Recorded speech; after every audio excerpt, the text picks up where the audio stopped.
Olá, olá, boa noite a todos, a todos, a todos. Meu nome é Cida Emanuel Ferreira, editor do Bloco Tabacaria, idealizador do programa Essas Mulheres, colaborador da revista Debate na área de marketing, colaborador do blog Fluinário Conexões e também colaborador da revista Voo Livre. Sejam todos bem-vindos.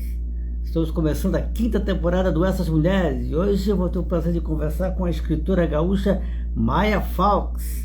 Vai ser uma conversa imperdível. Fiquem de olho. A nossa convidada já está aqui. Vamos bate-papo.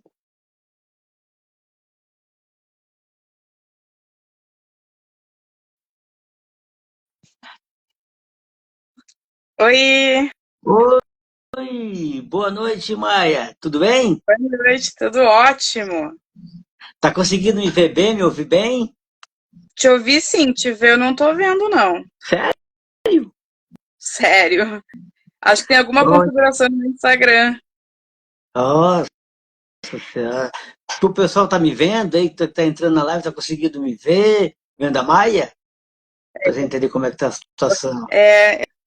Tem Oi, umas opções aqui, deixa eu ver se tem alguma coisa que tá atrapalhando aqui. Não, eu dou aqui boa noite para Fernanda Barbeta. Obrigado, Fernanda, seja bem-vinda. A Fernanda tá vendo nós dois. Você não tá conseguindo me ver ainda, Maia? não, tá uma tela preta, onde deveria ter a tua imagem. Não. A Fernanda já falou que tá conseguindo me ver. E nós dois, a Maria do Carro. O importante é o público nos ver. Você quer continuar assim ou quer entrar de novo? Vamos tentar entrar de novo, então. Eu vou fechar Tá, aqui e daí tentar de novo. tá bom, então. A gente aguarda. Maria do Carmo, seja bem-vinda, minha amiga, querida poeta baiana. Vamos ver que dá para ver essas coisas, né? Os deuses da internet são pervertidos.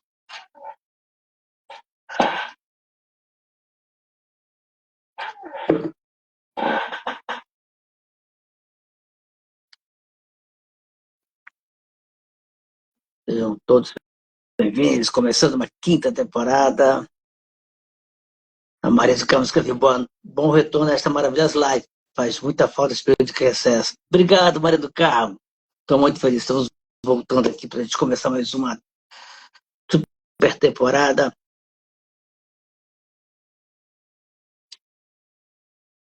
Vamos ver se agora a Maia consegue me ver.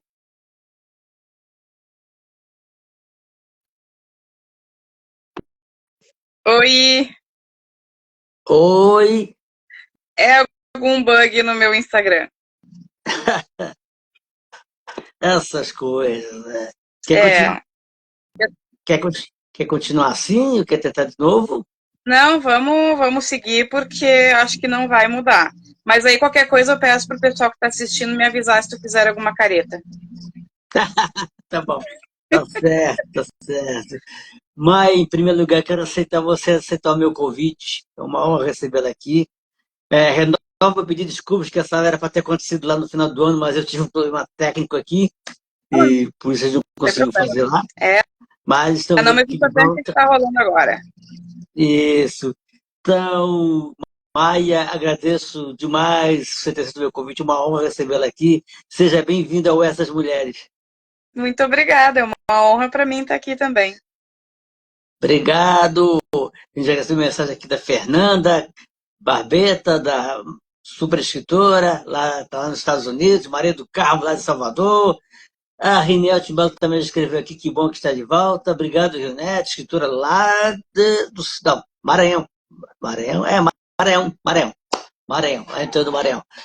Sejam todos bem-vindos. Maia, eu sempre, quando eu começo aqui minhas lives, quando possível, dependendo da convidada, eu gosto de ler alguma coisa que as minhas convidadas escreveram, viu? Aí eu fui fuxicando aqui, procurando material seu aqui, eu achei dois poemas que eu gostaria de ler. Posso ler? Pode, claro. Obrigado. Maia, vou ler então aqui. Ó. O primeiro é Vermelho com Brasa. Todos sobre esse território tingido são herdeiros e filhos do sangue, descendentes de índios, escravos ou escravocratas. Tem um calor do sangue escorrendo dos poros. ou manchando as mãos na ponta afiada da pena. Se decidiu o que fazer com a ponta afiada da faca, grilhões aos pés das peles negras. Bailes e máscaras cobrindo os rostos das peles brancas, vermelho como brasa chamada Brasil em Tupi-Guarani, como brasa que incendeia a floresta para virar pasto, carnear bicho tipo exportação, contratar bicho bípede tipo exploração, enquanto vê a filha criança trancada no gabinete do patrão, vermelho em tom de barro amargurado o rio doce, vermelho que escorre do buraco das costas da criança preta a caminho da escola, vermelho da travesti na beira da estrada nua em decomposição, vermelho da mulher que disse não, dos vagabundos e vagabundas tomando bala de borracha, defendendo a educação, dos animais em extinção, virando peça morta decorativa, na sala de estar de uma mansão, com uma brasa que matou Galdino, ou que se espalhou na vila dos papeleiros, quando o terreno valorizou. Vermelho dos lanceiros negros emboscados de madrugada. Vermelho nas mãos do brilhante comandante que usava ratos. A sua imagem e semelhança de alguém que foi não mais do que isso. Do mesmo esgoto que adoece criança em bairro pobre, onde os 5 celulares per capita nunca chegaram. Vermelho como brasa, diz os bordões que nossa bandeira jamais será vermelha. E não é por qualquer ideologia, mas porque nosso verde e amarelo vem sendo tingido de sangue. Que poema potente, Maia, forte, atual, sempre atual, né? Mexe com a gente, é nossa realidade nua e crua, né, Maia? Parabéns. É verdade. Muito obrigada. Fico muito feliz. Esse poema eu me lembro que eu enviei para uma revista que estava iniciando, né, sua trajetória, foi na primeira edição, e era justamente a ideia de falar qual a origem do Brasil. E o Brasil significa brasa, né? E se a gente fala de brasa, a gente fala de fogo. E quando se tem uma floresta amazônica em chamas, a gente não tem como não perceber que o fogo gera sangue, e o sangue é de todos, e começou desde a invasão, né? É verdade, né? E toda a violência que vem a Exatamente. seguir, né? Exatamente. O outro que eu escolhi aqui é os versos. Voltemos aos versos, as armas que trago comigo, entre rimas pobres e almas podres, entre a imensidão do deserto e o oceano. Voltemos aqui. Voltemos às estrofes mal acabadas, bombardeadas, banhadas em sangue, da alma inocente desprendida do corpo, da ferida aberta, da boca gelada, nas marcas que ficam. Voltemos aos versos, às súplicas de um perdão dispensável, pelo crime jamais cometido. As balas do meu canhão são feitas de letras, da pólvora, o cheiro queimado da inspiração, da ponta da pena à estratégia rimada, da mão do oponente, meu corpo ao chão. Voltemos aos versos, porque há de ter um belo epitáfio em meu túmulo. Sensacional, Maia. Esse poema, inclusive, virou a 4ª capa do meu livro já esgotado, Poemas para Ler no Front. Espetacular. É aquele que a gente fala do poema que vai lá e dá um soco aí, né? da gente. Toca. É aquele furacão que o poema causa que a gente fala, né? Vem e revira tudo. Muito legal. Parabéns, Maia. Muito feliz de poder ter lido seus poemas, Gil. Feliz mesmo. Obrigado pela honra de ler seus poemas, Gil. Bom, vou conhecer um pouco mais da Maia. Oi? Eu fiquei muito tocada em poder ouvir da tua voz. Assim, é muito bonito quando a gente escuta o nosso trabalho vindo da voz do outro, porque, querendo ou não, é uma expressão daquilo que veio da gente, né? Então é muito bacana. Sim, o leitor sempre vai ter uma leitura particular do que ele está lendo, né? Mesmo está lendo que o escritor está escrevendo, mas o leitor acaba sempre tendo uma leitura particular. Isso aqui é interessante, despertar essas diferentes sensações no leitor, né? Isso é muito bacana. Com certeza. Obrigado. A Fernanda aqui elogiando seus poemas, ótimo, mesmo assina embaixo. Fernanda, a Zilda aqui deu boa noite pra gente. Obrigado, Zilda, dando bola para você e para mim. Obrigado pela presença. A Ive Menon, sobre a escritora, seja bem-vinda. A audiência A Rede, é qualificadíssima, hein? pois é, estou muito feliz, isso que é audiência. Bom, vamos conhecer um pouquinho da Maia para quem não conhece. A Maia é graduada em Publicidade, Jornalismo e Letras. Atua como leitora crítica, resenhista e oficineira na área da escrita criativa. 10 livros publicados, foi vencedor do prêmio Vivita Cartier 2021, finalista do prêmio AGS 2023. Entre os livros que ela publicou tem Depois de Tudo, Versos e Outras Sanidades, Histórias da Minha Morte, Poemas para Ler no Fronte, Santuário e Eu Também Nasci Sem Asas. Também tem o Todo Mundo Gosta de Sexo, e eu nunca fui todo mundo, gostei desse título, é muito bacana que você aborda a sexualidade, né, Maia? Muito legal isso. Isso. E tem o Pátria também. O Pátria não pode ser esquecido. Ah, sim. Muito legal. Então, eu sei que são alguns livros que eu citei. A Maia tem uma produção fantástica, super-premiada, maravilhosa. E ela também tem lá o seu Bibliofilia Cotidiana, que é o blog onde ela faz resenhas, né? Isso aí. É muito legal. Tem um canal no YouTube, que ela tem um projeto muito legal, Literamix. Esse aí eu fiz 22 episódios, que foram uma mistura de maquiagem com literatura, que eu fazia as maquiagens inspiradas em capas de livros. E enquanto eu fazia maquiagem, eu comentava o livro. Agora eu tô já há um tempo sem produzir, e eu não sei se volta, mas também não fechei a porta, né? Mas foram 22 episódios, tem bastante coisa legal lá. Tem sim. Eu já estava vendo aqui, antes de começar a live, né? Às vezes eu pensei que eu já era inscrito no teu canal e nem era, só que vergonha. Hoje que eu fui ver que eu não era inscrito. Às vezes, tanto canal que aparece a gente acaba esquecendo de se inscrever. É uma falha, né? E eu assisti eu assisti uma resenha que você fez do livro da Isabela Penove. Show, você arrasou. Adorei.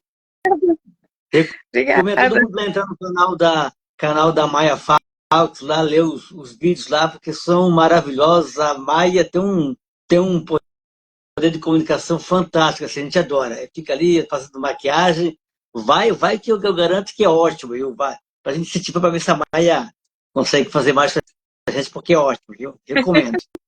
Obrigada. Merecido, você faz um trabalho lindo lá no. Tudo que você faz, aliás, você faz com muita dedicação, com muito talento. Maia, vamos começar aqui falando da sua história com a literatura aqui. Eu li entrevista sua, você fala que desde essa atmosfera da literatura acompanha você desde criança, né? Você fala lá do livro do Mário Quintana, lá o livro infantil Batalhão das Letras, né? Tem até uma foto sua com ele, né? Bem no começo aí, né? Foi bem pequenininha. Aí depois, com 7 anos, já começou. Antes de ser alfabetizado, já criava desenhos com histórias, né? Pedia para a mãe para elaborar os diálogos, é isso, né? Isso. Não, eu fazia gibis, né? Eu fazia certinho, desenhava os quadrinhos, aí eu botava os personagens interagindo. A minha grande inspiração era a Turma da Mônica. E aí eu ditava os diálogos para minha mãe, para poder ter história, porque eu não sabia ainda escrever, né? Então, foi realmente, assim, se for parar para pensar, os quadrinhos acabaram sendo a minha porta de entrada mesmo para a literatura, porque eu só fui conseguir escrever uma narrativa, obviamente, depois de ser alfabetizada. Até ali eu fazia quadrinhos. Que legal. O Tássio Ribeiro aqui dando uma bola que adora você, viu? Que legal. Obrigado pelo comentário, Tássio. Seja bem-vindo. Você falou da Turma da Mônica. A Turma da Mônica, para mim, tem uma importância muito grande, viu, Maia? Porque a minha condição, eu não tinha muito acesso a revista, gibi, essas coisas ali, mas quando ia a casa de parentes que tinha essa chance de ler. E a Turma da Mônica tem um lado especial para mim. Eu li também coisas da Disney, essas coisas todas, mas a Turma da Mônica para mim foi interessante porque trazia uma realidade nossa, né? A gente se identificava. Então, tem essa coisa bacana. Então, a Turma da Mônica, para mim, tem uma importância muito grande também na leitura, assim, muito legal. Aí também... só para complementar essa questão da Turma da Mônica, esse primeiro livro que eu escrevi aos 7 anos, que é, claro, livro, era bem curtinho, mas né, a ideia era ser um livro, mas eu tinha 7 anos. E ele foi também inspirado em Turma da Mônica, era o casal Mônica e Cebolinha, que inclusive eu fiz o primeiro chip da história, que foi o Cebônica. Que legal. Você, antes do Maurício de Souza, já adiantou a Turma da Mônica jovem, né? Aquele casal ali. A Flávia Ferraz, super escritora, poeta, dando boa noite pra gente aqui. Boa noite, Flávia. Seja bem-vinda. Muito legal. Eu também li, assim, super curioso, assim, porque você já ali, pequena ali, acho que 10 anos, não sei, que você já falou para sua mãe perguntando se tinha faculdade de escrita, é isso? Aí a sua mãe falou, não, tem, acho que é letras, né? Que é português, Não, aí você...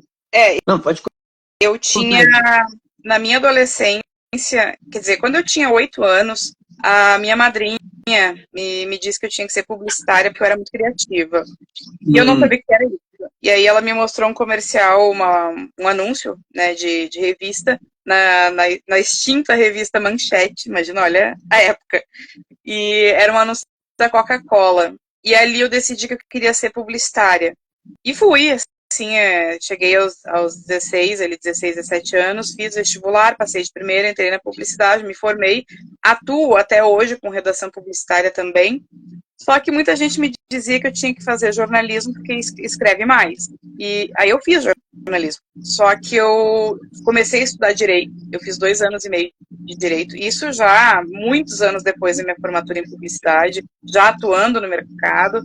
E eu não gostei do direito. Não foi para mim, não deu. Aí eu migrei para o jornalismo, fiz as disciplinas que faltavam, me formei, mas o jornalismo também não é muito a minha praia. Só a questão da crônica, eu adoro. E aí que eu fui para letras, então, para ter essa graduação que dá realmente essa experiência. Só que letras não ensina a escrever, né? Letras tu faz um estudo bem diferente. Eu gostei muito de literatura mesmo. Que eu achei legal que ali que você, quando criança, falando para você letras, fazer letras, que tinha que estudar muito português. Português, você não gostava de português na época, porque tinha muita regra, né? Você queria ser livre. Eu achei extraordinário. Assim. E é engraçado, porque foi assim, eu não me lembro nem que idade eu tinha, mas devia ser entre 10, 11 anos no máximo. Eu perguntei para minha mãe, né, que faculdade eu tinha que fazer para ser escritora, e ela me olhou assim, não existia nada parecido na época. E aí ela falou das letras, e aí eu descobri, conversando com uma professora de português, que a formação para professora de português era letras. Eu disse, não, Deus me livre, não é para mim. Continua não sendo, tá? Porque eu sou péssima em regras gramaticais. Nossa Senhora. Eu aprendi, na verdade, eu escrevo certinho, que eu aprendi na prática de leitura e de escrita, porque regra mesmo.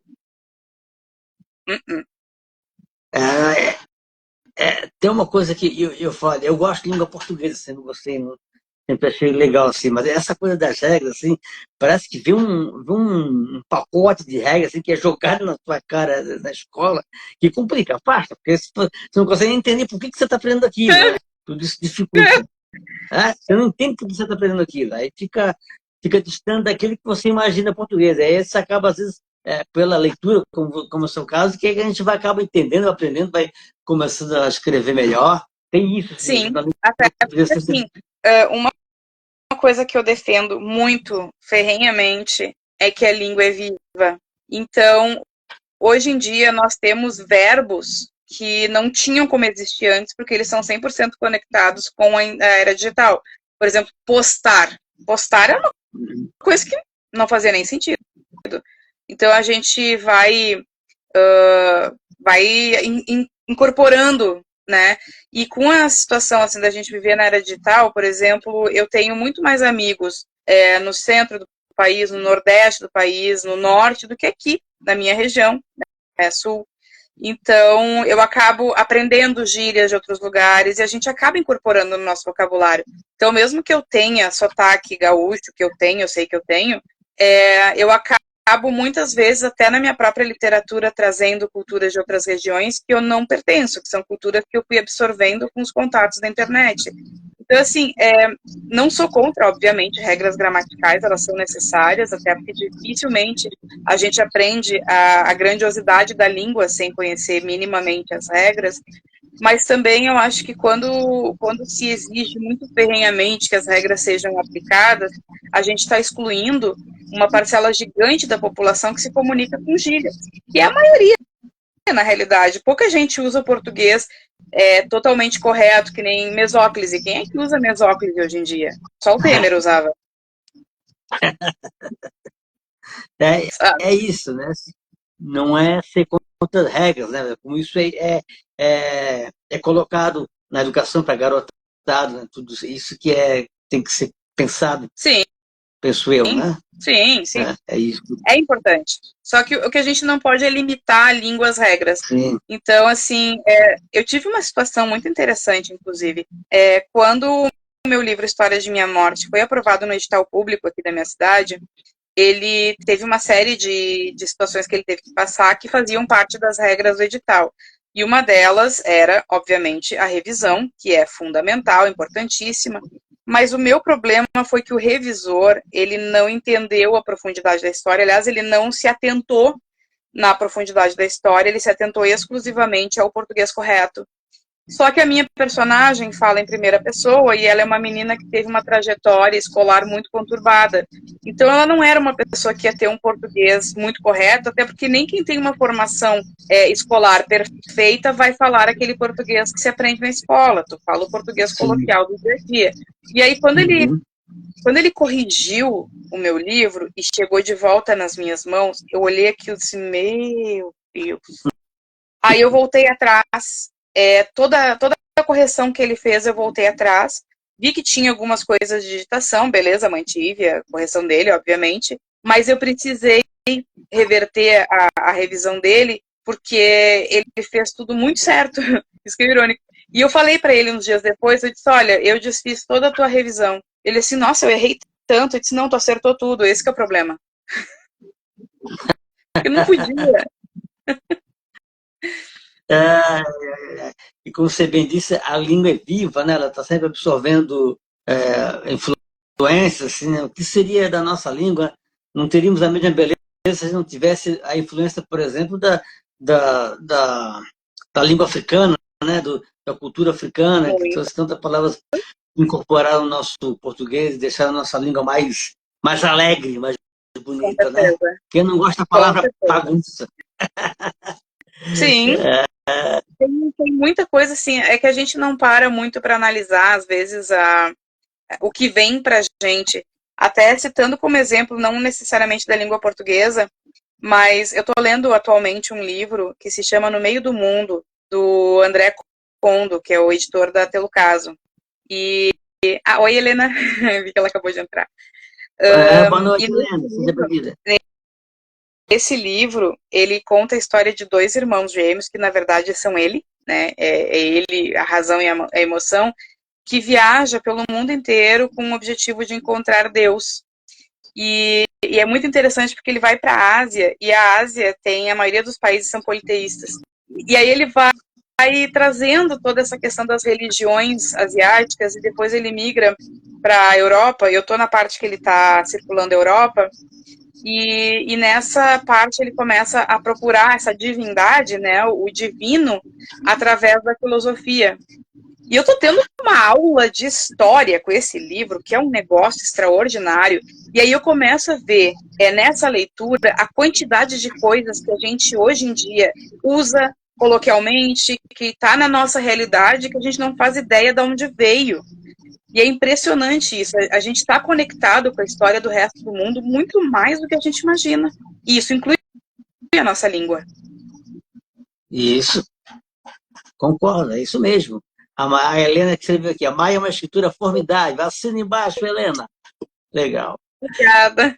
Helena. Helena em breve vai estar aqui. Vai ser uma das minhas entrevistadas aqui, vou ter esse prazer. Maia, eu vou fazer agora aqui um quadro que é tradicional aqui das minhas lives, que é o Álbum Essas Mulheres. Quadro tradicional que eu faço desde que eu comecei as lives, na qual eu faço uma pequena homenagem a mulheres, cuja história precisa ser lembrada, resgatada, como sempre falei aqui em todas as lives. A gente tem uma história que é contada pelo homem, né? E homem branco, Uhum. isso, né? E a gente precisa resgatar o que essas mulheres fizeram, o legado dessas mulheres que são muito importantes. E eu comecei A Helena está falando aqui que quer ler este livro. Depois me passa o título. Olha que Pode legal. deixar. Já trocando figurinhas aqui, trocando livros. Que bacana. Sempre, Isso é bom sempre, demais. sempre. Indicação é Sempre. tudo. Claro, indicação é tudo, é verdade. Então, esse quadro Obras das Mulheres, eu comecei com a minha conterrânea, Catarina Antônia de Barros, uma educadora extraordinária, escritora, jornalista, uma mulher fantástica. E já são quase 140 mulheres homenageadas nesse quadro, que me dá muito orgulho de fazer, homenageando essas mulheres incríveis, que já passaram mulheres incríveis por aqui. Pagu, Leila Gonzalez, mulheres extraordinárias que eu já tive para falar aqui. Na última live que fechou a temporada no passado, eu falei da gaúcha Carmen da Silva, que foi uma escritora, jornalista extraordinária, importantíssima no movimento feminista, fez história na revista Cláudia, assim, influenciou muitas mulheres, uma mulher extraordinária. E hoje eu vou falar de outra gaúcha extraordinária, que também tem uma história maravilhosa, que é a Maria Helena Vargas da Silveira, a Helena do Sul, extraordinária gaúcha que nasceu em Pelotas, no dia 4 de junho de 1940, e se encantou no dia 17 de janeiro de 2009, vítima de um aneurisma. Ela nasceu numa família humilde, sem recursos, assim. O pai dela, o seu José Francisco, era motorista, a mãe, a dona Maria Holanda, cuidava da casa e que arranjava um tempo para costurar, para conseguir algum dinheiro para ajudar no sustento da família, então costurava. E foi uma infância difícil, assim, né? O pai tinha muito problema tinha períodos de desemprego e tinha problema com bebida, com álcool, né? Então, tinha um momento muito difícil na família da Maria Helena. Mas ela também tinha influências muito legais com o avô dela, o Armando Vargas, que foi tipógrafo, redator de jornais, um deles do Alvorada, que era um jornal voltado para os negros, assim, para o movimento negro, um jornal importantíssimo. Ele, o Armando, né, o avô dela, que fez parte da Frente Negra lá de Pelotas, né, o movimento negro, então um cara super ativo, um cara na defesa do movimento negro, um cara importantíssimo lá em Pelotas, na história do movimento negro. Assim. Então ela já viu o avô que tinha toda essa história que ele contava da luta, né? Além de ser um cara que era, segundo a Marilene, um cara muito bem apessoado, sempre muito elegante, bem vestido, sempre dava aquela boa impressão. Assim. Mas era um cara incrível que lutava pelo movimento negro. Assim. Também tinha uma tia, por parte do pai, o avô Armando era a parte de mãe.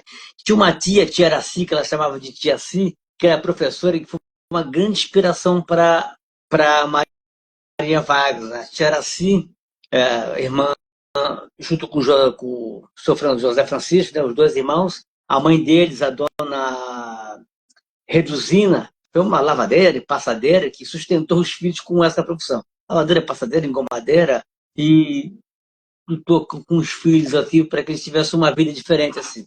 E a Aracila seguiu pelo caminho de estudo, se formou professora, uma professora respeitada, e isso virou inspiração para Maria Vargas. Né? Além do conselho que a mãe dela sempre dava, né, a dona Maria Holanda falava assim, filha, a educação é a esperança para o pobre, né, para o pobre tentar melhorar de vida e tal. E ela ficou encantada, vou estudar, já gostava de estudar, adorava a escola, vou seguir esse caminho, vou estudar, vou querer ser professora, né?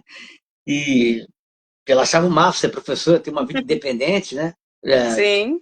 Estou falando da década de 50, quando era menino, né? E poder ter uma vida independente, ficar dependendo de homem, ela não gostava do que ela via, ela achava que a mulher ficava muito, e ficava, né? A gente sabe disso, submissa ao homem, né? Aquela coisa do patriarcado, casamento com o homem que mandava e tal, ela se incomodava com isso, já ali pequena, adolescente, assim. E de criança, tem um episódio que eu acho muito interessante na escola, lá pelos 10 anos, 1950, né? Que ela estava numa aula de canto, né? O tal do canto orfeônico. É o canto coral, que tinha época, no currículo das escolas, assim. Aí lá a professora de canto chamou Maria Helena. Canta uma música para a gente ver como é que você canta, e pode escolher a música que você quiser. A Mariana ficava incomodada, porque ela viu uma diferença enorme da cultura que ela via ali na escola, e que excluía o que ela vivia, que era a cultura negra, né? Que era ignorada na escola, e ela estranhava, por que tu não fala da cultura da gente na escola, né? E quando chegou esse pedido da professora para ela cantar uma música, ela meteu o sambão do Jorge Veiga, né, que era um grande cantor carioca da época, sambista renomado. Todo mundo ficou assim olhando, estranhando, assim, causou estranhamento, né? Mas a Maria cantava bem, tanto que cantava bem que ela virou cantora do coral lá, segunda voz lá, o que assim. Aí mexeu com todo mundo lá, né? Foi muito legal essa passagem, né? Esse confronto, vamos dizer assim, né? Vai, é a cultura negra. Vocês é que ignoram a gente existe, né? Muito legal da Maria Rui, isso com 10 anos de idade, né? E ela seguiu o caminho estudando, fez a escola normal, né? Sempre com a ajuda da tia Araci, tanto do lado didático até financeiro, né? Para ela conseguir tocar os estudos. Se formou professora normal, né? Fez estágio na escola lá e com um grande mérito, grande êxito, foi a aluna mais bem colocada, nota mais alta, trabalho super elogiado da escola, né? E na época lá tinha um prêmio para as 10 melhores alunas que se formaram na escola normal que ganhavam um emprego, um contrato de trabalho nessa escola, na qual ela fez estágio. Assim. Só que, olha só o que aconteceu. Das 10, a Maria Vargas, que foi a melhor aluna da escola, não recebeu o prêmio, não recebeu o contrato. Por que será? Por que será? Era a única aluna negra, né? Pobre, tal, né? Olha o racismo aí todo dia. Assim. Aí ela até falou, pô, vou ter que ir para cima, eu vou reclamar, é direito meu. Mas aí ela ponderou que ela ficou com medo de prejudicar a tia, que era professora, né? Se ela chega a reclamar, a mãe não precisa da professora tia, ia complicar a vida da professora. Eu falei, não vou fazer isso com a minha tia tal. Vou seguir aqui. Mas aí apareceu lá chamada para poder assumir escola, né, no interior do estado. Ela foi lá na mesma escola normal lá que estava fazendo a chamada, chegou lá, aí os representantes estavam fazendo a chamada lá para ela, assim, até constrangida, porque sabiam que ela tinha sido a melhor aluna e tinha sido ignorada no prêmio, né? Ficar assim, sem graça, começar a dar um monte de desculpa esfarrapada. Pois é, Maria Helena, sabe como é que é? Não deu, tá, pataqui, patacolá, enfim. Mas no final das contas, nessa história toda, não sei como, mas ela acabou conseguindo o contrato na escola que ela tinha feito estágio e que ela deveria ter sido contratada antes por causa do prêmio. Acabou indo para lá, conseguiu. Ainda bem, né? Pelo menos não. Conseguiu isso depois de toda essa situação. Aí ela ficou lá, estudou, deu aula lá. Aí, em 1900 ela já estava em idade, adolescente, já adulta, assim, já estava aquela fase dependente, assim, ela já estava chocando os pais, né, porque ela dizia assim para os pais, porque essa coisa que ela via a mulher muito submissa no casamento, ela chegou e falou para ele o seguinte, eu adoro filhos, quero ter filhos, adoro criança, mas casar eu não quero, não vou casar. Pode esquecer se você quer ver casamento meu.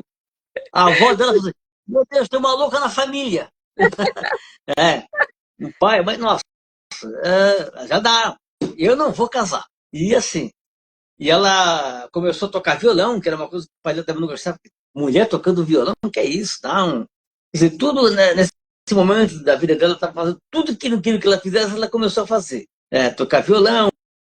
Ela é uma pessoa que tinha muitos amigos homens, né? Imagina, coisa que ela assustava, né? E também começou até a fumar também, né? Sabe como é que é essa coisa do cigarro, da propaganda do cigarro, da glamorização, né? Até mesmo para um status, rebeldia. A gente sabe que o cinema, propaganda era muito forte em cima do cigarro, né? Vou fumar também, fumou também desde cedo e tal. Mas, enfim, já queria ter um independente assim. Tanto que em 1961 ela resolveu sair de Pelotas para uma cidade, né, conseguiu um contrato para trabalhar numa escola, numa cidade de 70 quilômetros de Pelotas, São Lourenço do Sul, uma cidade de 40... já estive lá. Oi? Já estive lá. É uma cidade de colonização alemã, né? Bem forte isso, lá. Isso. E quando ela chegou no colégio, a primeira coisa que falou para ela, eles não gostam de negro. Começou assim, mas ela falou assim, meu contrato, eu vou dar aula, eu vou fazer meu trabalho da melhor maneira possível. Foi. Na sala dela só todo mundo era alemão, só tinha um menino que era negro, um aluno negro, assim. Mas ela foi com aquela coisa com a sua pedagogia, de querendo mostrar o seu trabalho com afeição, mostrar uma proposta antirracista. Ela fez muito sucesso na escola. Tanto que, no mesmo ano aqui, acabou assumindo outra missão, né, que é dar aula para adultos à noite, assim. Nossa, tanto sucesso que ela fez lá que ela acabou topando essa missão, né, recebeu essa da aula para um ficou um ano lá em São Lourenço do Sul. Aí depois ela voltou para Pelotas, aí eu disse, olha, eu vou além, eu não quero ficar só na escola normal, não, eu quero fazer universidade. E começou a fazer pedagogia lá hoje é a Universidade Católica de Pelotas, né? Na época tinha outro nome. E começou a fazer pedagogia lá. Lá ela começou a ter contato com movimentos estudantis, né? Estava naquele período forte da campanha da legalidade, né? O Brizola, que comandou um momento histórico lá em Porto Alegre, quando era governador, no Palácio Piratini, lá, dando contra da ditadura. A Maria Helena já tinha uma consciência muito legal política, era brizolista. Ela acho que falta fazer um Brizola hoje em dia. Ajudaria muito, né? Nossa, sim, como faz?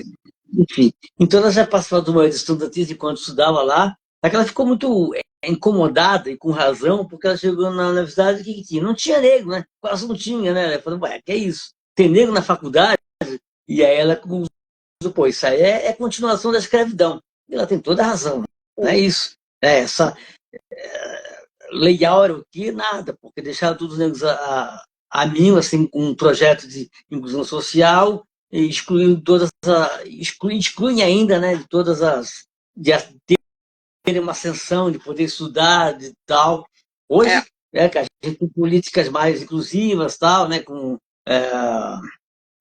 como as cotas e tudo mais, que ajuda a fazer com que o negro possa entrar na escola. E tem gente que hoje ainda discute, não concorda, não entende, né, como esse país é escravagista, uma dívida eterna com os negros, né? Enfim, ela ficou muito incomodada com isso, mexeu muito com ela, assim. Ela ficou lá, tal, mas aí ela resolveu para Porto Alegre, isso, meados da década de 60, foi para Porto Alegre, conseguiu encontrar trabalho lá, conseguiu transferir o curso que ela fazia para a Universidade Federal lá do Rio Grande do Sul, em Porto Alegre, né? Mesmo curso de pedagogia. Uhum. Então foi para lá, trabalhando, fazendo o curso de pedagogia, se formou lá, deu aula por 20 anos lá em Porto Alegre, lá no Morro da Cruz, lá na Vila São José. Foi para ela é muito importante aqui, essa convivência no Morro, porque ela teve um contato lá no Morro com toda vendo lá as favelas nascendo, as malocas lá surgindo, né? Por causa do êxodo rural que aconteceu da ditadura no Rio Grande do Sul, toda aquela pobreza, todas essas pessoas sem qualquer assistência, ignorado pelo poder público, pelo Estado, né? Assim, então, para ela foi muito importante como uma presença social do que acontece no país, né? Sobretudo com os mais pobres, os negros. Foi muito legal para ela. Ela também se aproximou muito das matrizes africanas ali, da Urbana. Foi muito importante, assim, depois para Maria Helena. Com 20 anos trabalhando lá no Morro da Cruz. Aí, em 1987, ela deu uma virada. Assim, ela começou a resolver escrever. Foi quando ela lançou o primeiro livro dela, o É Fogo, em 1987, que ela lançou. Aí ela não parou mais de escrever, né? E são livros incríveis, porque ela fala tratamento do movimento negro, são livros que têm muitos traços autobiográficos, né? Ela fala muito de história dos negros, do movimento negro, da cultura africana, sobretudo aí do sul, do Rio Grande do Sul, da cultura, da história dos negros aí no sul, muito legal. Ela tem um livro, por exemplo, chamado As Filhas das Lavadeiras, que é muito interessante, que ela resgata a história de mulheres conhecidas, tá? Por exemplo, a Daisy Nunes, que foi Miss Brasil, primeira Miss Brasileira do Brasil, que é filha de lavadeira. A própria tia dela, Aracila, também fala. São mulheres que tiveram essas mães lavadeiras que deram sangue para esses filhos terem uma vida melhor do que a delas, né? Muitas delas sozinhas, né? Sem apoio do marido, ali lutaram para essas filhas terem uma vida diferente do que elas tiveram, assim. Ela resgata muito essas histórias, tanto mulheres do Sudeste como aí do Sul. Muito legal esse livro. Como os que ela faz, exatamente ela fala muito, debate sobre educação, sobre a cultura negra, sobre a história dos negros do Rio Grande do Sul. Muito legal o trabalho dela. Bacana. E ela também escreveu livro de poesias, contos. Tem uma atividade literária muito profícua a Maria Vargas. E aí, em 1999, ela foi convidada para entrar para a Secretaria de Educação Continuada, Alfabetização e Diversidade, SECAD, 1999. Foi para o SECAD, lá em Brasília, e começou um trabalho muito legal lá, muito, muito forte. Né? Em 2012, ela participou de um projeto que era um sonho de toda a comunidade negra, que é a inclusão do estudo da história da cultura negra, da história dos negros nas escolas, né? Que aconteceu quando o Lula assumiu, foi um dos primeiros decretos dele, um momento especial para Maria Vaz, todo mundo do movimento negro, para todo mundo que tem consciência da importância disso, né? Sim. Tá? Quanto é importante a gente entender, conhecer a história do povo negro. E muito legal, assim. Aí, em 2005, ela lançou o primeiro livro dela lá em Brasília, né? Lá estando em Brasília, que é um livro Os Corpos de Iobá Contemporânea, e que foi que ela começou a assinar como Helena do Sul. Foi um momento de afirmação dela, né? Eu estou aqui em Brasília, mas eu sou uma gaúcha, uma negra gaúcha, assim, não vou perder isso é meu, então vou botar Helena do Sul, que é para entender. Eu sou uma gaúcha negra, uma negra gaúcha, e não tem conversa, é isso mesmo. Aí começou a se dar como Helena do Sul. E assim ela seguiu com essa história maravilhosa até 2009, quando ela se encantou, virou estrela, né? Vídeo da Aneurisma, mas deixou uma história maravilhosa. Que biografia, hein? Muito de cultura. Ela também não posso crer, ela também é muito ligada ao carnaval, viu? A escola de samba do coração dela, lá de Porto Alegre, que teve ter como é que é o nome da escola? É Bambas da Orgia. É a mais conhecida. Essa é famosa. A mais conhecida, né? A mais conhecida, a mais antiga de Porto Alegre, e até os 40 anos fundaram a escola também, participaram da escola. Tinha, acho que agora não tem mais, uma ala que era da família, a ala Vargas, na escola de samba que desfilava assim. Então, muito legal. Que legal. Não sei se ainda tem, mas tinha a ala Vargas, que era da família Vargas, que foi uma da família que participou da escola, fundou, tá muito legal isso. Então, a história da Maria Vaz é muito fantástica, em tudo, carnaval, com samba, escrevendo, é muito legal, assim, muito legal, muito feliz de poder falar de Maria Vargas, Maria Helena Vargas da Silveira, presente. Se você quer fazer comentário, fica à vontade, Maria, fica à vontade se quer fazer um comentário, alguma coisa. Eu gosto muito quando aparece assim, a oportunidade de conhecer pessoas daqui que fizeram história, principalmente mulher negra, porque o Rio Grande do Sul tem esse histórico de colonização europeia e essa ideia de que ainda somos. Que não é bem assim. Não. O pessoal acha que é tudo norueguês, sueco, alemão, né? Impressionante. Aqui na minha cidade tem predominância de colonização italiana, inclusive estamos neste momento com a Festa da Uva aqui, que é uma das maiores festas regionais do país. Está acontecendo agora a Festa da Uva. Então é uma valorização dessa cultura da imigração italiana, né? E tem alemã também é muito forte aqui, principalmente aqui na Redondeza, cidades aqui próximas também. Então a Serra é mais na colonização alemã e italiana. E é interessante pensar, até falando nessa questão regional, que, por exemplo, se tu vai chegar mais perto da fronteira, tu vai pegar aquelas pessoas que têm essa influência de Argentina, Uruguai, então os mais gaudérios mesmo, que aqui não é tanto. E a Helena está perguntando a origem do meu sobrenome, é alemão. Alemão? Olha que legal. Alemão. É isso. Aqui em Santa Catarina também tem muito alemão, italiano, né? Da parte da família da minha mãe tem italiano, e minha bisavó é italiana. Então a gente sabe como é que é isso, e infelizmente que acha europeu, né? Não consegue entender que é Brasil. A minha mãe, que é minha assessora para qualquer assunto, ela está aqui participando, e ela me disse que a minha tataravó. É tataravó? Tá, ela tá se perdendo um pouquinho, mas a minha tataravó, ela foi a primeira criança a nascer aqui no Brasil dessa leva, né, de que vieram para cá, para Caxias do Sul, que é onde é 1875. Só que recebendo instruções. Qual é o nome da sua mãe? Lília. Ô, Lília, obrigado pela participação, pela informação. Legal, um abraço. Até respondendo ali de novo a Helena, o Maia Falks é efetivamente um nome artístico, né? Porque o meu nome de batismo é Márcia Bastian Falkenbach. Então, o alemão, ele é no Falkenbach, que inclusive não se pronuncia assim, mas como toda palavra alemã, se eu pronunciar do jeito certo, parece que eu tô xingando alguém.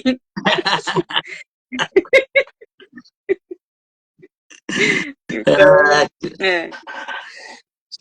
Só não passar aqui, eu quero ler um poema da Maria Helena Maia, que eu busquei aqui, um poema muito bonito da Maria Vargas, que se chama Busca. Tá. Busco no olhar do próximo um não sei quê. Quem não sabendo eu sei, busco no gesto do outro, um outro jeito. Quem sabe um jeito de viver. Esqueço seu olhar, esqueço meu condicional, esqueço. E me protejo na incógnita dos olhares e gestos humanos como os meus. E não me encontro mais, e não me acho mais humana e gente. Busco a humanidade saindo de mim mesma, e ao invés de achá-la, deparo-me comigo e me torno, de repente, irracional. Muito legal. Poesia da Maria Helena, fantástico. Forte. Muito legal, né? Muito. Forte, Uhum. muito forte, assim. É. Eu quero recomendar aqui um livro que eu achei muito legal, que eu achei, que é da Fernanda Oliveira, que ela se chama Luciana Lealdina do Araújo e Maria Helena Vargas da Silveira, Histórias de Mulheres Negras na Pós-Abolição do Sul do Brasil. Saiu pela editora da Universidade Federal Fluminense. Um livro muito bacana, gostei muito, me ajudou muito nesse meu trabalho de pesquisa aqui, viu?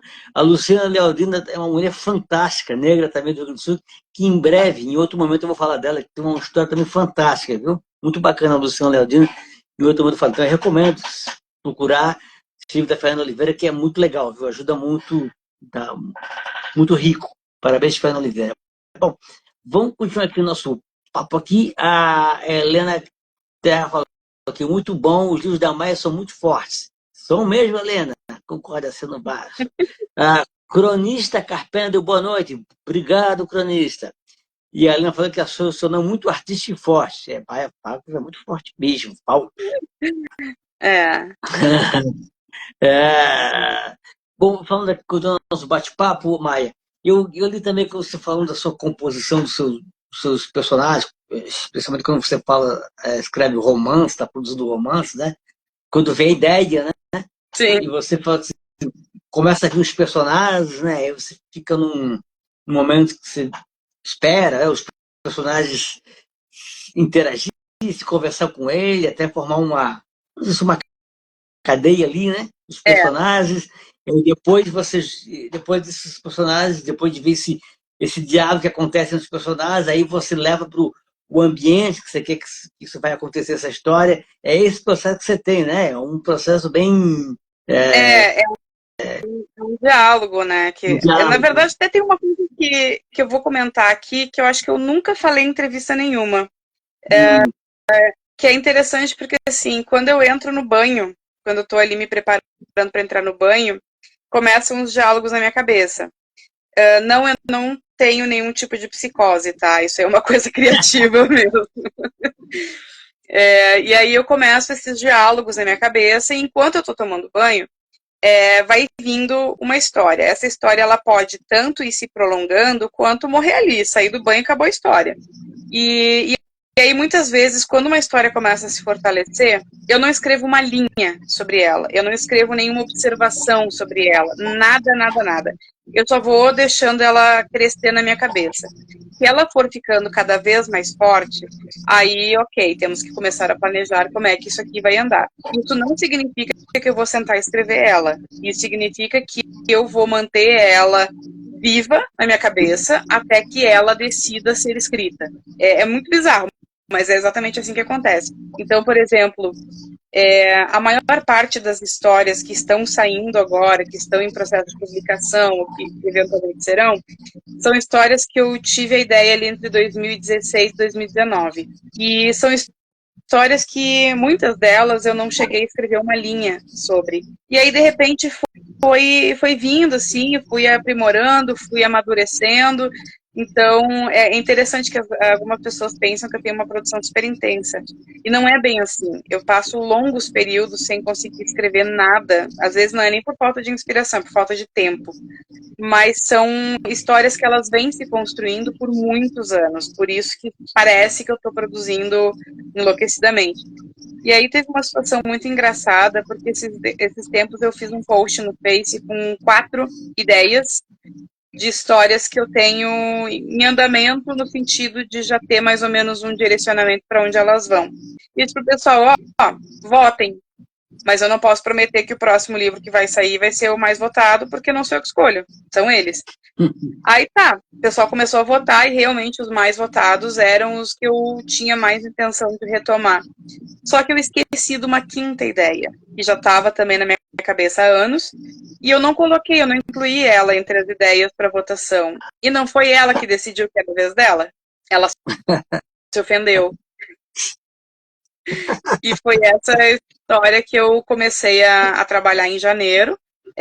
Infelizmente, por compromissos necessários, porque a gente tem que pagar a conta, eu acabei dando uma freada no livro. Eu tinha intenção de ter terminado ele agora em fevereiro, mas no fim das contas eu parei tudo, comecei a revisar ele desde o começo. Ele estava com 30 e poucas páginas só. Aí comecei a revisar, comecei a mexer, e aí chegou no momento que eu percebi que eu tinha me desconectado com a história. Então eu imprimi o que eu tinha, e a minha ideia é voltar a mergulhar nela, porque ou a gente tem uma intimidade muito forte com a nossa história, ou a nossa história sai artificial. E então, assim, todas as minhas obras, todos os livros que foram publicados, são livros que a primeira versão, antes de passar por um processo longo de revisão, enfim, trabalho que tem que ser feito, não dá para escapar, todos eles foram escritos em um período muito curto de tempo. A escrita em si, não a ideia, não o desenvolvimento, a escrita. Então, assim, o História de Minha Morte foi um livro que eu escrevi em 3 semanas. Mas, assim, era um trabalho que vinha sendo criado na minha cabeça há anos, não especificamente a história, mas a realidade que cerca a história. E aí eu simplesmente, assim, escrevi naquelas 3 semanas, aí eu botei no edital, e enquanto estava em aprovação, eu já estava mexendo no livro. Quando o livro foi aprovado, eu continuei mexendo no livro, então ele passou por mais um ano inteiro de edição, de aprimoramento, né? Então a escrita pode acontecer em 3 semanas, mas o processo do livro dura anos. Olha que legal. A Helena está perguntando aqui como é que você decide se vai escrever em prosa ou em poesia. É interessante isso. Na verdade, acho que eu nunca parei para pensar se o que eu estou escrevendo seria prosa ou poesia. É simplesmente como a história se escolhe. Que nem, por exemplo, o Eu Também Nasci Sem Asas é um livro que ele tem uma prosa, porque ele conta uma história, mas ele é uma poesia, é um poema longo. E quando eu estava escrevendo, foi uma coisa muito natural, assim, eu nunca cogitei que ele fosse prosa, né? E ao mesmo tempo, o Já Não Somos os Mesmos, ele sofreu um processo de problema de diagramação, eu diria. Porque ele tá no livro impresso, ele tá como se ele tivesse sido escrito em versos. Só que no original dele, no Word dele, eram espaços de respiro da personagem, porque ela estava entrando num período de loucura por conta da tortura que ela estava sofrendo, e eu dei esses espaços de respiro, e na diagramação esses espaços foram suprimidos. Então parece que está sendo escrito em versos, quando na verdade é uma prosa mesmo. Ela não tinha essa estrutura versificada, né, o original. Mas eu acho que a própria narrativa decide sozinha se ela vai ser um poema ou se ela vai ser uma prosa. Só, claro, tem os momentos em que eu sento para escrever poesia, e geralmente esses momentos são inspirados por músicas. Eu estou ouvindo uma música, aquela música me traz um sentimento X, eu vou lá, pego o caderno e começo a escrever. É bizarro, eu sei, mas é difícil até explicar, assim, como é que funciona, porque parece que eu não tenho nenhum controle sobre o que eu estou escrevendo, e não é bem assim também. Sim, faz parte, né? É um processo que não tem regras. Ele sabe que tem um processo que existe, não é à toa, mas não tem uma regra definida, né? Não tem Exatamente. uma linha, não é linear, né? Acontece lá. E até é interessante, assim, eu acho que é importante de mencionar também. A Helena falando que gostou do meu processo. O meu processo é caótico, e é por isso que funciona, eu acho. Porque se fosse muito certinho, talvez eu não conseguiria trazer toda essa intensidade. Mas uma coisa que é interessante, porque eu dou oficinas que trazem o esqueleto, o básico, a base de um romance. Só que durante a minha formação como escritora, eu não tinha nada disso. Eu não fiz nenhum curso de escrita criativa até, sei lá, eu já estava com uns 5 livros publicados quando eu fiz a minha primeira oficina. Então, eu não tive base, ninguém me ensinou a fazer o que eu fiz. Eu aprendi no susto, né? E eu dou essa oficina e já me questionaram isso, não no sentido de cobrança, mas no sentido de curiosidade mesmo. Como é que eu ensino as pessoas a fazer essa parte técnica, né, de composição do esqueleto da narrativa, que é o curso que eu tenho disponível, inclusive, do esqueleto da narrativa, se eu mesma não faço esqueleto da narrativa.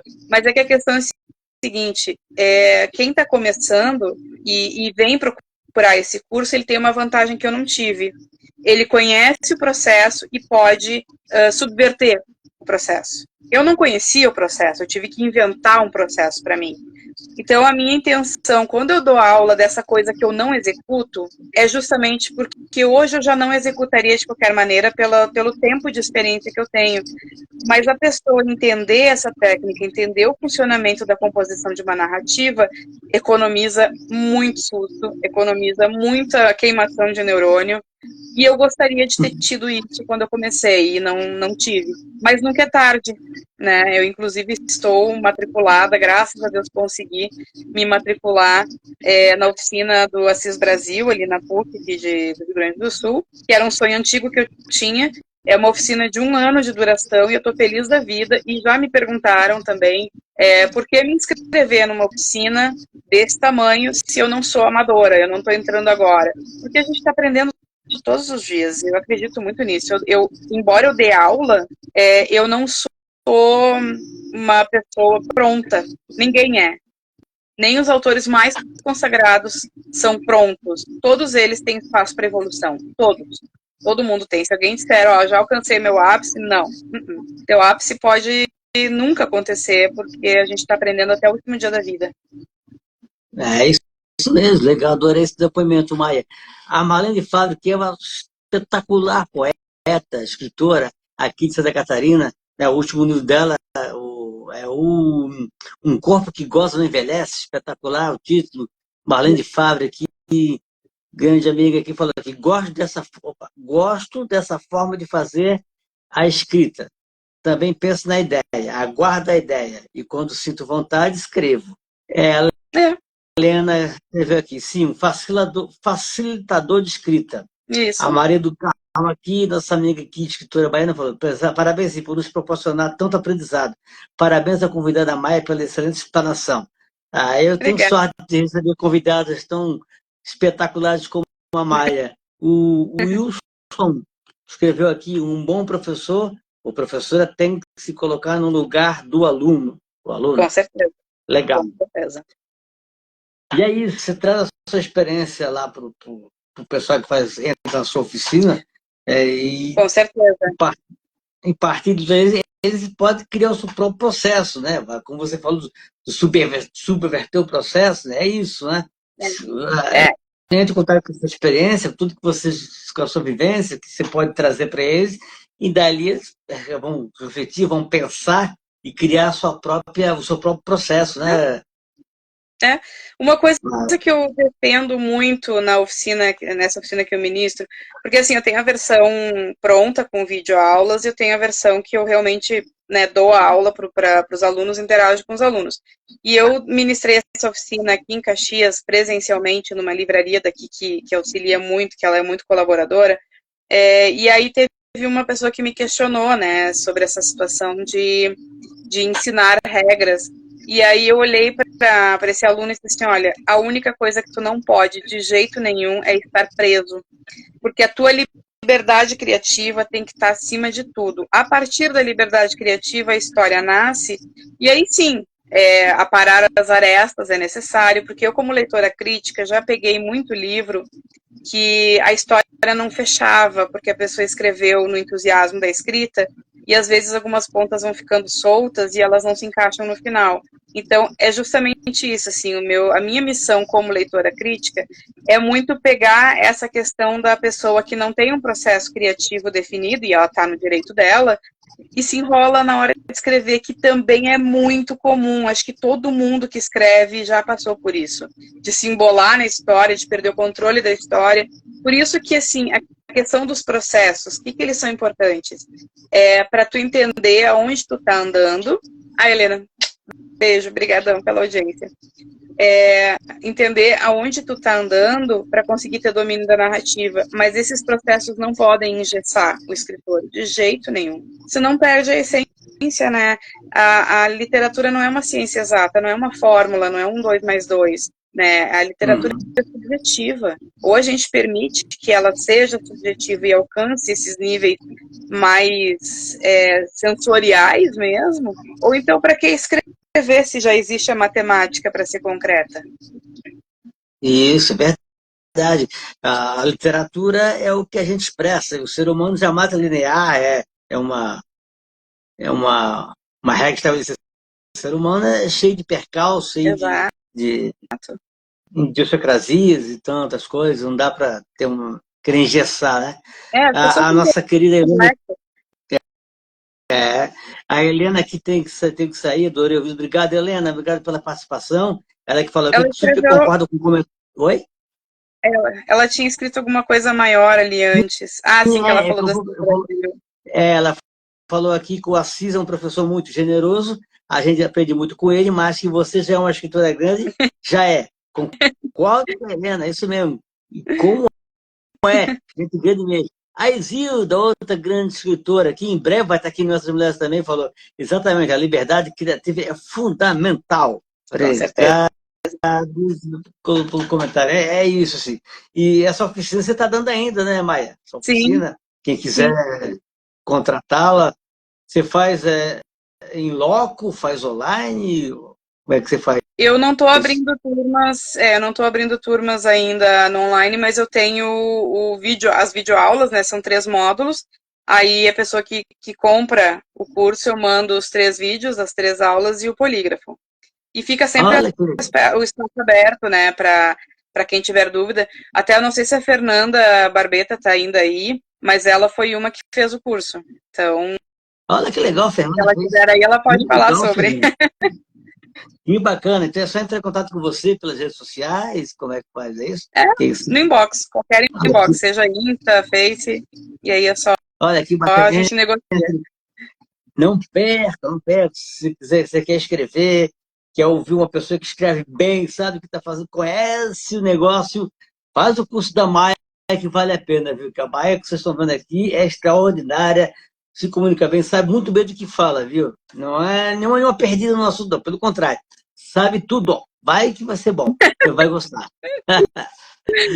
Muito legal. E falando do trabalho que você faz que eu acho lindo, com bibliofilia cotidiana, né? Que você faz resenha dos livros, né?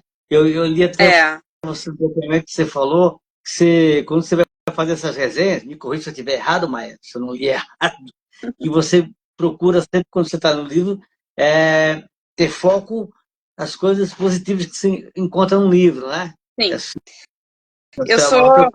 olhar o que tem de legal no livro. Porque assim... Porque como escritora, eu sei que quando a gente publica um livro, a gente está correndo risco de todo nível de crítica, desde grandes elogios até críticas pesadíssimas.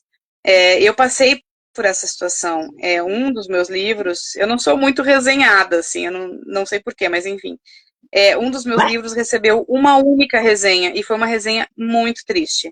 Até porque, para mim, ficou nítido que a pessoa só quis me detonar, assim, ela não trouxe conteúdo.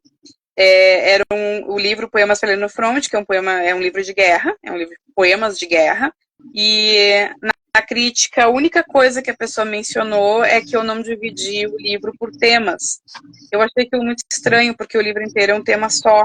Eu não sei como é que esperava essa divisão. E foi só isso, sabe? Tipo, ok, se o resenhista não gostou do livro, ele está no direito. Mas eu me propus no Bibliofilia o seguinte: a minha opinião pessoal não interessa para ninguém. O que interessa para as pessoas é a minha análise da obra. E gente para detonar o nosso trabalho sempre vai ter. Ninguém escreve um livro para ser ruim. Ninguém escreve um livro pensando, ok, vou largar uma bomba no mercado e vou me divertir com as pessoas odiando.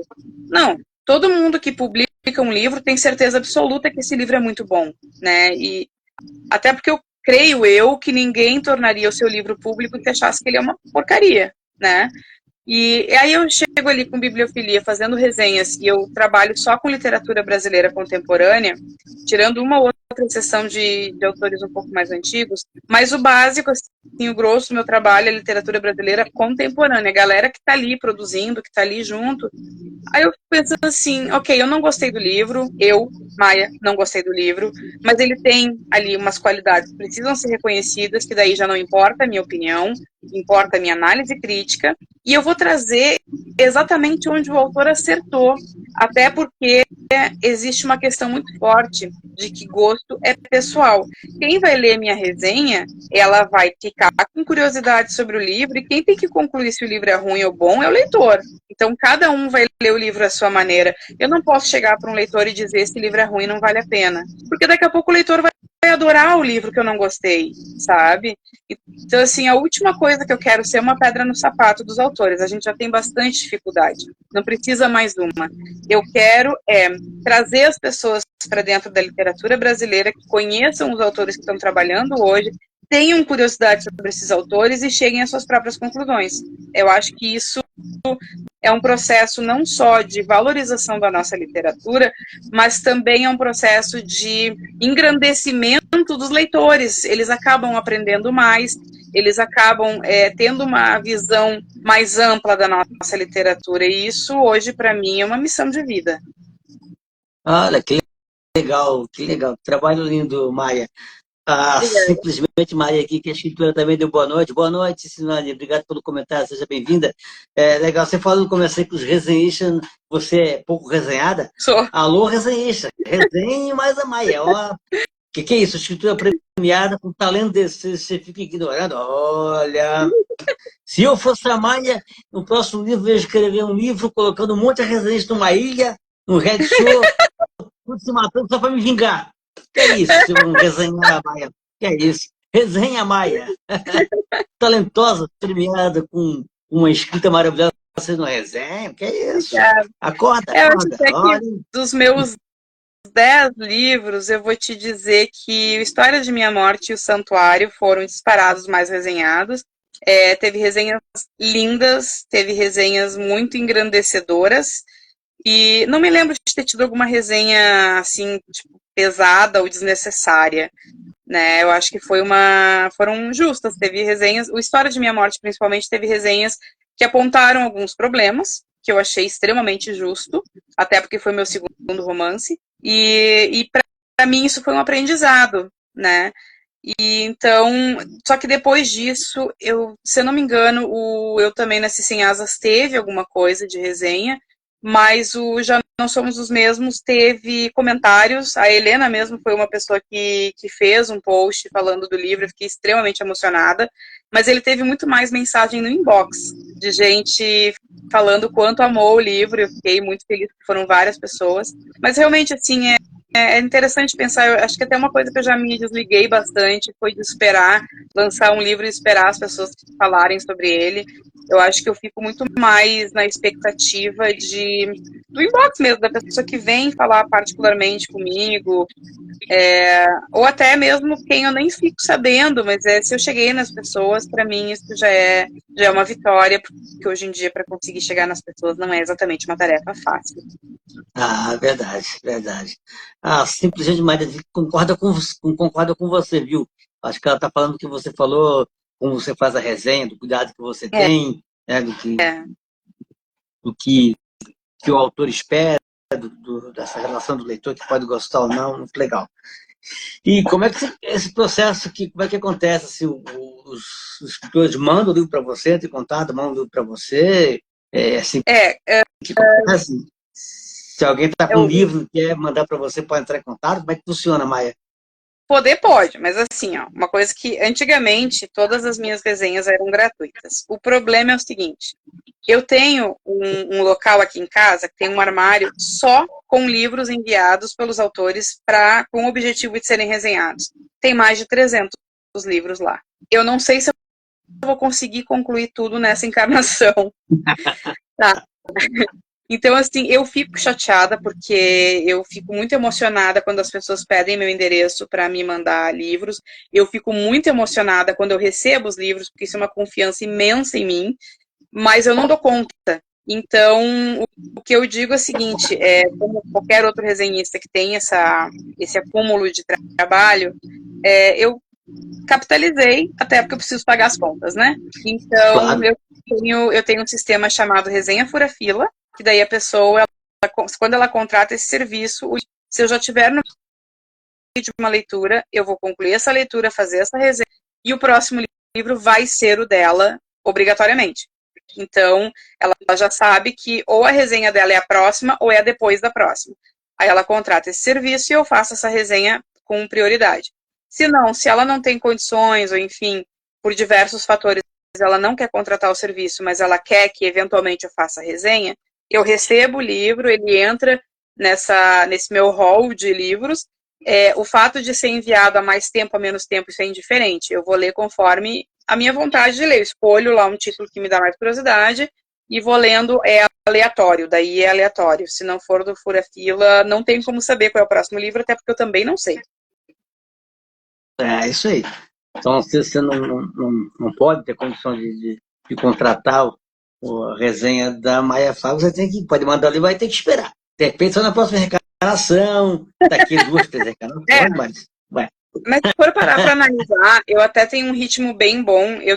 O ano passado foi um ano que foi mais difícil, assim, que eu não consegui resenhar tantos, mas já são mais de 200 resenhas no blog, né? Até o Wilson pediu ali, eu não vou escrever aqui o link, porque senão vai se perder também, mas é bibliofiliacotidiana.wordpress.com, acho.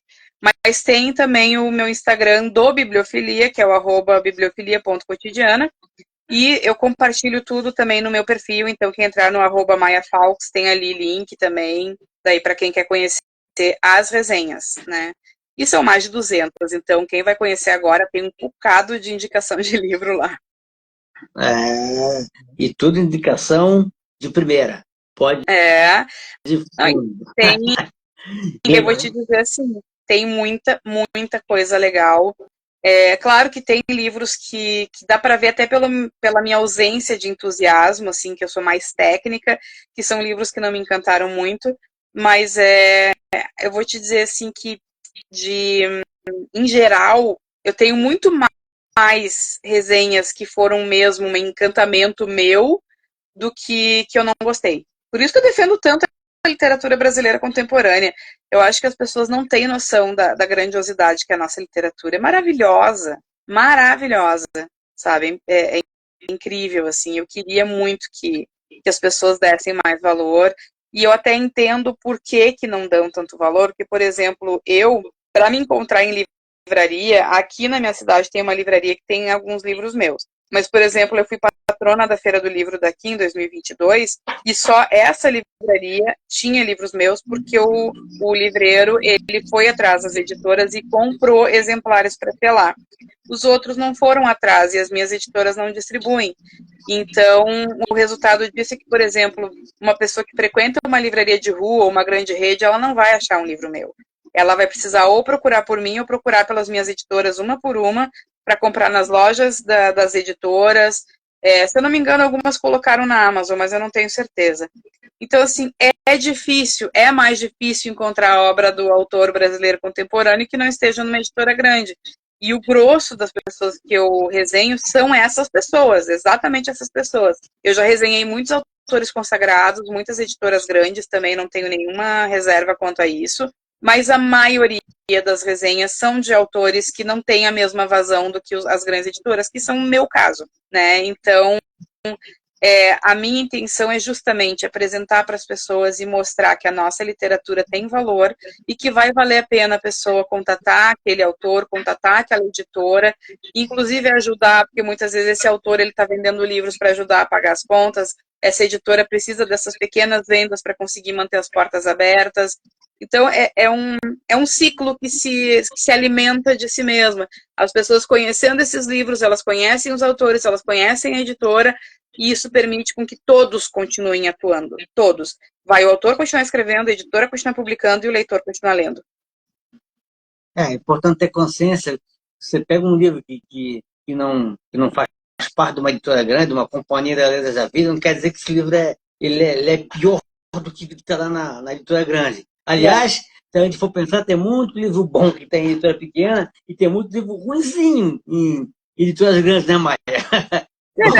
Claro, o selo na capa não diz nada sobre o livro. Nada, nada. Então, eu não vou ser hipócrita, sabe? Eu tenho o sonho de ir para uma editora grande pela distribuição. Eu sou uma frequentadora assídua da Feira do Livro daqui, eu converso muito com os livreiros e eu comento com eles, assim, o quanto eu gostaria de, nessa minha passeada pela feira, encontrar meus livros nas bancas. Isso é um sonho, por enquanto, que parece distante. Então, sim, eu quero entrar numa editora grande para ter os meus livros nas livrarias, os meus livros nas bancas da Feira do Livro, mas o fato de eu não ter entrado numa editora grande ainda não significa que a minha literatura está abaixo, assim como vale para todo mundo que nunca conseguiu um contrato com uma grande. É isso mesmo. Então, ó, entre em contato com a Maia aí pelas redes sociais aí para contratar os serviços como resenhista, que vale a pena, o livro vai estar em boas mãos. Viu? Obrigada. Não, a gente tem que valorizar o serviço, quem faz o serviço bem feito, como é o seu caso, faz um trabalho magnífico. O que eu ia falar? Bom, vamos que estamos chegando perto da nossa live aqui, quero dar um recadinho rápido. Na próxima semana a gente vai ter uma nova live dessas mulheres, né? Começamos aqui a temporada todo vapor. Eu vou receber aqui a escritora paulista Ângela Zanerato. Vai ser uma conversa bem legal. Conheço. Conhece? Recomendo. Sim. Vai ser uma conversa maravilhosa com a Ângela na próxima terça-feira, às 20 horas, terça-feira, dia 27 de fevereiro, para fechar fevereiro.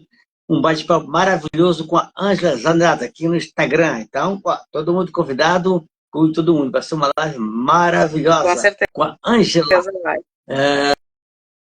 Aqui no Instagram, nesse beijo, bate o canal, bate o horário, por aí vai. E então é isso. Eu quero falar para convidar vocês, como eu sempre falo em todas as lives aqui, vou ser mais sucinto hoje, para a gente acompanhar essas mulheres que produzem, que escrevem, que editam, que tem esse trabalho maravilhoso, coletivos, faz um trabalho maravilhoso, acompanha o que essas mulheres fazem. Assim como minha amiga Thelma Ventura, da editora Voz Mulher, com a qual eu tenho uma parceria, que é os e-books Ler Faz Crescer. São e-books que contêm textos que são publicados no meu blog Tabacaria, na seção Ler Faz Crescer, na qual convidei pessoas de várias áreas para dar um depoimento falando da experiência deles como leitores. E a gente conseguiu reunir um material bem legal que foi publicado lá no blog, e a Thelma fez um trabalho muito de edição, e está aqui resolvendo esses 3 e-books. Então, lá de graça, lá no site da Editora Voz de Mulher, você entra lá, editoravozmulher.com.br, bacana. E conheço o trabalho da Editora Voz de Mulher, que é um trabalho muito lindo, a Thelma dá uma força legal para as escritoras.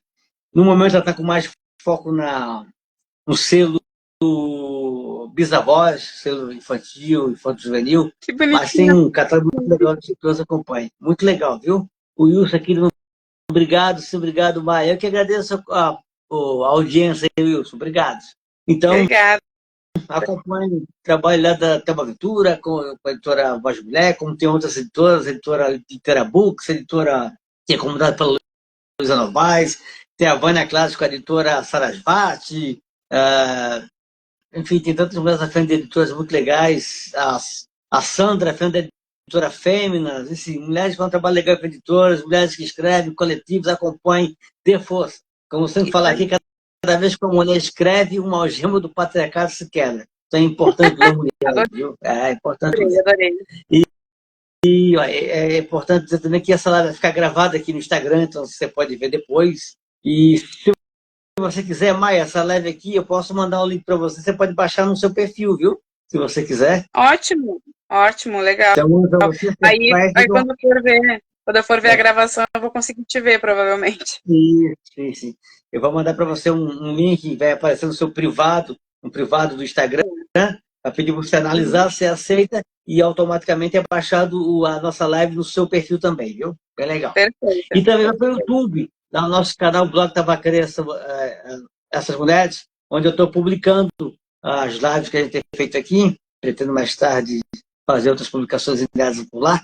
Então, na quinta-feira, a partir das 10 horas da manhã, vai estar essa live também no YouTube, lá no canal Blog Tabacaria, essas mulheres, viu? Conto com o apoio de vocês, se inscrevam lá no canal, que é muito legal. Mostra pra gente.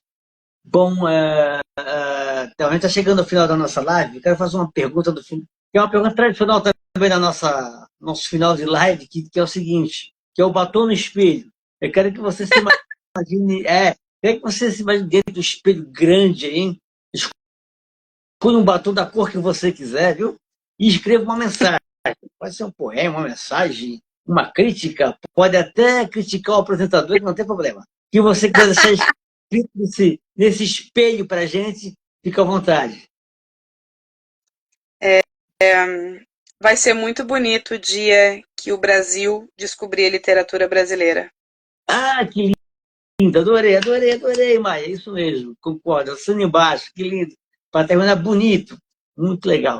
A Isilda falou aqui, excelente a live de hoje. Parabéns, Cid, e parabéns, Maia. Obrigado, Isilda. A Maia é fantástica. Bom, Maia, a gente está encerrando a nossa live. Vou deixar você as palavras, o que você quiser falar, fica à vontade. Você está com algum novo livro para sair? Alguma coisa assim? Você queira divulgar? Eu tô com um projeto aí, já está aprovado pela editora, mas eu não posso dar mais detalhes porque ainda não tem contrato assinado. Eu sempre espero o contrato para depois poder divulgar. Mas assim que chegar o contrato, eu vou já conseguir jogar aí para o mundo mais um livro. Eu tenho um livro que está em andamento há muitos anos, que é Antônio, Muito Além do Canto do Sabiá, que é a história do Gonçalves Dias, meu grande ídolo. É um livro que ele estava em aprovação numa editora, o retorno não veio e para mim foi uma bênção, porque eu me dei conta que eu posso aprimorar ele ainda mais, mas já existe uma expectativa, tem muita gente esperando por ele, então eu acho importante deixar claro que ele vai sair, não sei quando, mas quando sair ele vai estar redondo. E claro, quem quiser conhecer meu trabalho, eu divulgo bastante no meu Instagram, e eu tô com 6 livros disponíveis, dos 10 que eu já escrevi, 6 ainda estão possíveis de serem comprados, os outros estão esgotados. E eu acho que o fundamental mesmo é convidar as pessoas a conhecerem o meu trabalho, mesmo que assim não envolva uma operação comercial, uma compra, enfim, mas ter ali pessoas que estão acompanhando, isso dá um incentivo para a gente continuar mesmo. Então, agradeço muito o espaço, agradeço muito a audiência e a oportunidade de falar sobre o meu trabalho, sempre é uma coisa super importante e que eu valorizo muito. Imagina, eu que agradeço, Maia. Muito legal. A Flávia Ferrari do Boa Noite, parabéns. Obrigado, Flávia. Obrigada. A Maia é fantástica mesmo. E é muito legal saber que você está com livros aí para sair. É o banho de Xerezade da Maia dando resultado, saindo livros. Maia, eu quero agradecer a você. Eu adorei a live, aprendi muito com você. Poxa, foi um aprendizado. Te ouvir essa noite, viu? Agradeço demais. Tenha certeza que você tem agora um amigo aqui, viu? Se tiver qualquer coisa para divulgar o seu trabalho, fazer live, você tem um amigo aqui, viu? Olha, sabe que você é muito bem quis. Eu te falei isso lá no ano passado, e aconteceu de novo dessa vez. Assim, muita gente dando resposta, poxa, a Maia é fantástica, escreve muito, extraordinária. Você é muito bem quista, viu, Maia? Tenha certeza disso, viu? Obrigada, fico emocionada. Muito com você essa noite, Maia. Obrigada mesmo. Uma honra.